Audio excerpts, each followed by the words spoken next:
Hello guys, आज के इस वीडियो में हम आर्टिकल चैप्टर के 25 क्वेश्चंस के एक प्रैक्टिस सेट को सॉल्व करेंगे। आर्टिकल चैप्टर जो है अक्सर कंफ्यूज करने का काम करता है, इसलिए आप किसी भी प्रकार के एग्जाम की तैयारी कर रहे हैं तो आप सभी के लिए यह वीडियो हेल्पफुल रहेगा। ठीक है, तो चलिए हम बिना देरी किए क्वेश्चंस की ओर बढ़ते हैं। जैसा कि हमें पता है कि आर्टिकल्स जो है दो टाइप के होते हैं, एक होता है डेफिनेट आर्टिकल, एक होता है indefinite article. Definite article the होता है और इनडेफिनेट आर्टिकल जो है ए या एन होता है। ठीक है, तो चलिए क्वेश्चंस की ओर बढ़ते हैं। फर्स्ट क्वेश्चन है प्लीज गिव मी, यानी कि कृपया करके मुझे दीजिए। क्या दीजिए? 5 रुपी नोट, यानी कि 5 रुपए का नोट। तो यहाँ पर हम कौन सा आर्टिकल को फिल करें? तो एक 5 रुपए का नोट दीजिए। जब भी आपको एक का सेंस निकलेगा तो आप वहां पर ए या एन का इस्तेमाल कीजिएगा। ठीक है, तो यहाँ पर एक का सेंस निकल रहा है, एक 5 रुपए का नोट दीजिए, तो हम ए लगा सकते हैं या एन लगा सकते हैं। दा तो नहीं लगेगा। दा का इस्तेमाल हम कोई डिफिनिट चीज के लिए जिससे हम अवगत हो चुके हैं या कि फिर यूनिक चीजों के लिए करते हैं। तो अब हमें इस फर्स्ट वर्ड का प्रोनाउंसिएशन करना पड़ेगा, उसके अकॉर्डिंग हम ए या एन का इस्तेमाल करेंगे। जब हम 5 को लिखेंगे तो ऐसा लिखेंगे, इसके फर्स्ट लेटर का साउंड कॉन्सोनेंट है, इसलिए हम ए का इस्तेमाल करेंगे। सेकंड क्वेश्चन है हु इन्वेंटेड, यानी कि किसने इन्वेंट किया माइक्रोस्कोप, माइक्रोस्कोप का। तो कोई भी साइंटिफिक इंस्ट्रूमेंट रहे, साइंटिफिक चीजें रहें, तब वहां पर हमें आर्टिकल द का इस्तेमाल करना है। लेकिन यदि यहीं पर सेंटेंस ऐसा रहता कि आई बॉट डैश माइक्रोस्कोप, तब वहां पर हम द का इस्तेमाल नहीं करेंगे। यानी कि वहां पर कहने का मतलब ऐसा निकल जाएगा कि मैंने खरीदा एक माइक्रोस्कोप, यानी कि यहाँ पर एक का सेंस आ जाएगा, तब यहाँ पर हम एक का इस्तेमाल करेंगे। लेकिन यहाँ पर साइंटिफिक इंस्ट्रूमेंट के बारे में बात कर रहे हैं, ऐसा नहीं कर रहे हैं कि किसने खोजा एक माइक्रोस्कोप। तो यहाँ पर हम ए या एन का इस्तेमाल नहीं कर सकते, यहाँ पर हम केवल द का इस्तेमाल कर सकते हैं। ठीक है, थर्ड नंबर क्वेश्चन है dry these books in dash sun. कोई भी यूनिक चीज रहे, सन, मून, खगोल, नक्षत्र जो भी हैं, स्टार्स, प्लेनेट, इन सब के पहले हम क्या लगाते हैं? द का इस्तेमाल करते हैं, इस वजह से द इसका राइट आंसर हो जाएगा। फोर्थ क्वेश्चन है आई मेट हिम, मैं उससे मिला। कहाँ पर मिला? तो चर्च में मिला। तो आपको याद रखना है कि कुछ वर्ड्स ऐसे हैं जैसे कि चर्च हो गया, school, college, university, prison, bed, temple. यदि इन जगह का इस्तेमाल हम उसी पर्पज के लिए कर रहे हैं जिस पर्पज के लिए उनको बनाया गया है, जैसे कि स्कूल, कॉलेज, यूनिवर्सिटी का निर्माण किस लिए किया गया है? तो स्टडी करने के लिए, पढ़ाई करने के लिए। तो यदि हम पढ़ाई करने के लिए जा रहे हैं स्कूल, कॉलेज या यूनिवर्सिटी, तब वहां पर हम कोई भी आर्टिकल का इस्तेमाल नहीं करेंगे। लेकिन यदि आप स्कूल जा रहे हैं किसी बड़े आदमी का स्पीच सुनने के लिए, भाषण सुनने के लिए, तब वहां पर बोलेंगे आई गो टू द स्कूल। ठीक है, तब वहां पर हम डेफिनेट आर्टिकल द का इस्तेमाल कर देंगे। तो यहां पर भी चर्च वर्ड आया। चर्च का निर्माण जो है किस लिए हुआ है? तो प्रे करने के लिए, प्रार्थना करने के लिए। लेकिन मैं इसका इस्तेमाल किस लिए कर रहा हूं? उससे मिलने के लिए, यानी कि इसका पर्पज अलग हो गया। जिसके लिए ये बनाया गया उसके लिए हम इस्तेमाल ना करके अदर पर्पज के लिए कर रहे हैं, अन्य उद्देश्य के लिए कर रहे हैं, तब वहां पर हम डेफिनेट आर्टिकल द का इस्तेमाल कर देंगे, जो कि ऑप्शन नंबर सी में दिया गया है। तो सी नंबर इसका राइट आंसर हो जाएगा। फिफ्थ नंबर क्वेश्चन है Jack and Jill went up dash the hill, यानी कि जैक और जिल जो है वो कहाँ गए? हिल पर गए।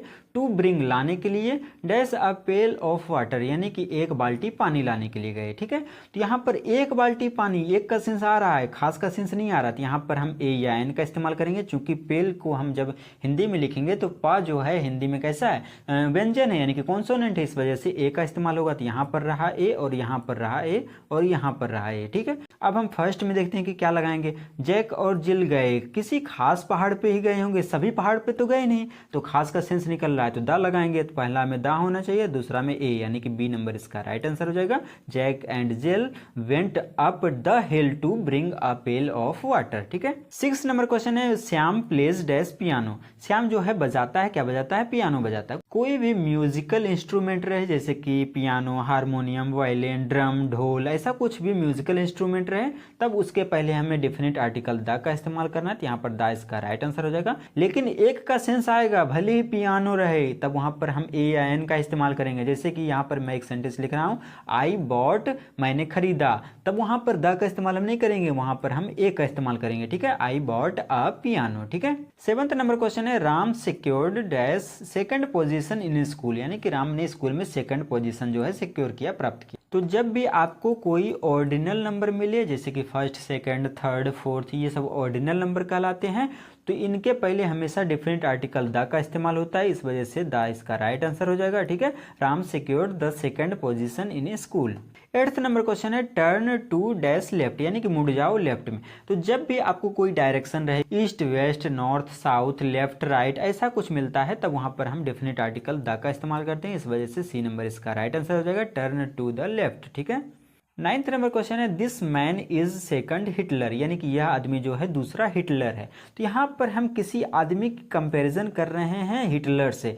तो यदि हम किसी पर्सन की तुलना किसी अदर पर्सन से उसके क्वालिटीज़ के बेसिस पे करते हैं तब वहाँ पर हम ए या एन का इस्तेमाल करते हैं। क्योंकि सेकंड में जो है हम फर्स्ट लेटर को यदि प्रोनाउंसिएट करेंगे तो यहाँ पर सा वर्ड जो है सा लेटर जो है ये कैसा है, कॉन्सोनेंट है, व्यंजन है हिंदी में, इस वजह से ए इस्तेमाल होगा यहाँ पर। ए इसका राइट आंसर हो जाएगा, this man is a second Hitler. 10th number question है he can play on dash violin. यहाँ पर प्ले करने की बात की गई है। यहाँ पर अगेन एक म्यूजिकल इंस्ट्रूमेंट मिला, तो यहाँ भी हम डेफिनेट आर्टिकल द का इस्तेमाल करेंगे जो कि ऑप्शन नंबर बी में दिया गया है। ठीक है, वायलिन, हारमोनियम, कुछ भी मिलता है म्यूजिकल इंस्ट्रूमेंट, वहाँ पर केवल आपको ये याद रखना है कि एक का सेंस नहीं आना चाहिए। ठीक है। 11th नंबर क्वेश्चन है ही मेक्स, वो बनाता है, क्या बनाता है, खिलौने बनाता है। कब बनाता है, तो शाम को बनाता है। तो यहाँ पर ही मेक्स टॉयज, यहाँ पर सिंपल कोई आर्टिकल नहीं आना चाहिए, वो सिंपल बनाता है, कोई खास की बात नहीं की गई है। टॉयज आ गया तो ए और एन तो आ नहीं सकता है, तो यहाँ पर नो आर्टिकल होना चाहिए, तो सी डी में है। अब इन द इवनिंग, जब भी कोई दिन का पहर रहे, सुबह दोपहर शाम, यानी कि इवनिंग, मॉर्निंग, आफ्टरनून, तब वहाँ पर हमेशा डेफिनेट आर्टिकल द का इस्तेमाल किया जाता है जो कि ऑप्शन नंबर डी में किया गया। यहाँ पर एन लगा दिया, इस वजह से ये हो गया कैंसिल, डी नंबर इसका राइट आंसर हो जाएगा। 12 नंबर क्वेश्चन है राम गॉट, राम ने पाया, क्या पाया, बेस्ट प्रेजेंट, सबसे बेहतर प्रेजेंट पाया, सबसे बेहतर उपहार पाया। तो जब भी आपको कोई सुपरलेटिव एडजेक्टिव मिलता है, यहाँ पर बेस्ट जो है गुड का सुपरलेटिव एडजेक्टिव है, तो यहाँ पर आपको द का इस्तेमाल करना है। सुपरलेटिव एडजेक्टिव के पहले हम हमेशा डेफिनेट आर्टिकल द का इस्तेमाल करते हैं। 30 नंबर क्वेश्चन है द टीचर आस्क्ड, टीचर ने पूछा, कैसा क्वेश्चन, इजी क्वेश्चन, एक आसान सा प्रश्न पूछा, तो एक का सेंस आ रहा है तो ए या एन का इस्तेमाल करेंगे। जब हम इजी को लिखेंगे तो यहाँ पर ऐसा लिखा जाएगा, और ई लेटर जो है हिंदी में कैसा है, स्वर है, यानी कि वोबल से स्टार्ट होता है इसका साउंड, इस वजह से हम क्या लगाएंगे, तो एन का इस्तेमाल करेंगे जो कि ऑप्शन नंबर बी में दिया गया है। ठीक है। 40 नंबर क्वेश्चन है आई वेंट, मैं गया, कहाँ गया, हॉस्पिटल गया, टू मीट माई फ्रेंड, अपने फ्रेंड से मिलने के लिए। तो यहाँ पर सेम चीज आ गया, कैसा, चर्च वाला सीन है। यहाँ पर हॉस्पिटल में जा रहे हैं सेम पर्पज के लिए, ना जाकर किसी अदर पर्पज के लिए जा रहे हैं, फ्रेंड से मिलने के लिए जा रहे हैं, हॉस्पिटल में ट्रीटमेंट कराने नहीं जा रहे हैं। यहाँ पर दूसरा रीजन हो गया जाने का, तो यहाँ पर हम डेफिनेट आर्टिकल द का इस्तेमाल करेंगे। ठीक है, I went to the hospital to meet my friend. 50 number question है we shall do it on dash 4th of July. तो यहाँ पर भी हम द का इस्तेमाल करेंगे, कैसे, ये भी हो गया ordinal number, first, second, third, fourth, भले ही डेट लिखा हुआ लेकिन ऑर्डिनल नंबर में लिखा हुआ, तो यहाँ भी हम डेफिनेट आर्टिकल द का इस्तेमाल करेंगे। ठीक है। 60 नंबर क्वेश्चन है बेड इज ब्रोकन, बेड जो है टूटा हुआ है। तो क्या दुनिया में जितने भी बेड हैं सभी टूटे हुए हैं, नहीं, खास बेड की बात की गई है। जब कोई चीज खास हो जाती है, डिफरेंट हो जाती है, तो वहां पर हम डेफिनेट आर्टिकल द का इस्तेमाल करते हैं। 70 नंबर क्वेश्चन है गिव मी, मुझे दो, बुक टू रीड प्लीज, यानी कि मुझे पढ़ने के लिए एक बुक दो, एक का सेंस आ रहा है तो हम ए या एन का इस्तेमाल करेंगे। तो बुक में फर्स्ट लेटर का साउंड जो है वो कॉन्सोनेंट साउंड से आ रहा है, इस वजह से यहाँ पर ए इसका राइट आंसर हो जाएगा, give me a book to read. ठीक है, यहाँ पर ए का मतलब ये भी हो सकता है कि कोई बुक। ठीक है, तो यहाँ पर हम स्पेसिफिक खास बुक नहीं मांग रहे हैं, ऐसा नहीं कह रहे हैं कि वो स्पेसिफिक बुक दो, दार नहीं लगाएंगे। यहाँ पर हम कह रहे हैं कि कोई बुक दो मुझे पढ़ने के लिए, तो हम कोई का सेंस में क्या लगा सकते हैं, ए या एन का इस्तेमाल कर सकते हैं। 80 नंबर क्वेश्चन है ही हिट मी, उसने मेरे को हिट किया, कहाँ पर, ऑन डैश फेस। तो जब भी शरीर का कोई बॉडी पार्ट रहे, जैसे कि फेस, हेड, आईज,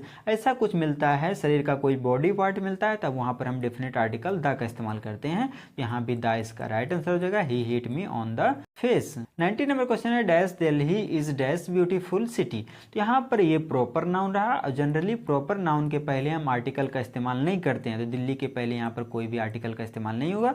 अब यहाँ पर एक का सेंस आ रहा है, दिल्ली जो है एक ब्यूटीफुल सिटी है, और एक के सेंस के लिए हम ए या एन का इस्तेमाल कर सकते हैं, तो यहाँ पर नो आर्टिकल हो गया और ए हो जाएगा इसका राइट आंसर है। ब्यूटीफुल को यदि हम प्रोनाउंसिएट करेंगे, उच्चारण करेंगे, तो बाद से होगा, जो कि हिंदी में कैसा है, कॉन्सोनेंट है, व्यंजन है, इस वजह से ए यहाँ पर इसका राइट आंसर हो जाएगा। 20 नंबर क्वेश्चन है cat is not dash faithful animal, यानी कि बिल्ली जो है एक वफादार जानवर नहीं है। तो बिल्ली एक वफादार, एक का सेंस आ रहा है, तो यहाँ पर हम ए या एन का इस्तेमाल करेंगे। फेथफुल में जब हम इसका उच्चारण करेंगे तो इसका फर्स्ट लेटर का साउंड जो है फा है, जो कि हिंदी में कैसा है, व्यंजन है, तो हम यहाँ पर ए का इस्तेमाल करेंगे। Cat is not a faithful animal. 21 number question है he is dash student of mathematics, यानी कि वो जो है स्टूडेंट है मैथमेटिक्स का।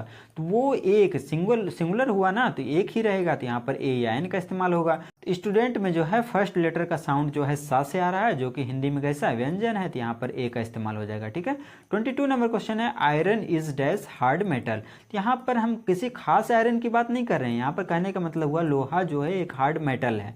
तो यहाँ पर खास स्पेसिफिक तो है नहीं, जनरल बात है, तो जनरल बात के लिए हम कोई भी आर्टिकल का इस्तेमाल नहीं करेंगे, तो यहाँ पर कोई भी आर्टिकल नहीं लगना चाहिए। अब यहाँ पर एक का सेंस आ रहा है, आयरन जो है एक हार्ड मेटल है, यहाँ पर एक ही चीज़ है ना, तो एक के सेंस के लिए हम ए या एन का इस्तेमाल करते हैं। तो हार्ड में फर्स्ट लेटर का साउंड जो है हा से आ रहा है, जो कि कैसा है, कॉन्सोनेंट है, इस वजह से हम ए का इस्तेमाल करेंगे ना कि एन का। तो इस वजह से सी नंबर इसका राइट आंसर हो जाएगा। 23 नंबर क्वेश्चन है Quran is a holy book. Quran जो है एक होली बुक है। तो कोई भी हिस्टोरिकल बुक रहे, हिस्टोरिकल पैलेस रहे, हिस्टोरिकल बिल्डिंग रहे, तो उन सब के पहले हमें डेफिनेट आर्टिकल द का इस्तेमाल करना है। कुरान एक हिस्टोरिकल बुक का नाम है, तो यहाँ पर द इसका राइट आंसर हो जाएगा। The Quran is a holy book. 24 number question है he always speaks dash truth. तो कुछ इडियमेटिक एक्सप्रेशंस होते हैं जहाँ पर हमें कुछ भी सेंस लगाने की जरूरत नहीं होती, ये हमेशा अपने साथ आर्टिकल लेके आते हैं, जैसे कि tell a lie, speak the truth, यहाँ पर द का इस्तेमाल हो जाएगा। ठीक है, जो कि ऑप्शन नंबर सी में दिया गया है। ठीक है।